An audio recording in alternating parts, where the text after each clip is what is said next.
Fine, let us start with the 7th problem here. Write Roman numerals, that is CDXLIX in Arabic numeral. So that is what we need to write, that is CDXLIX.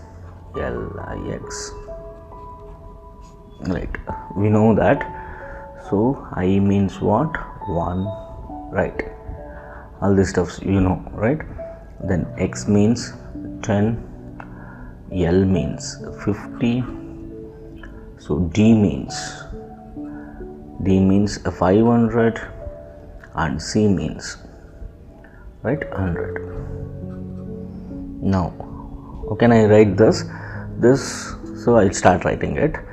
So D minus C, that is, so CD, this is going to be 500 minus 100 plus, now I'll take this is 50, right, that is 50 minus 10 and plus this, that is 10 minus 1, or is directly right, you can write 9. 500 minus 100 is 400 plus 50 minus 10 is 40, 10 minus 1 is 9.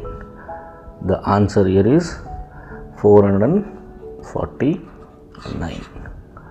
So option B is the right one.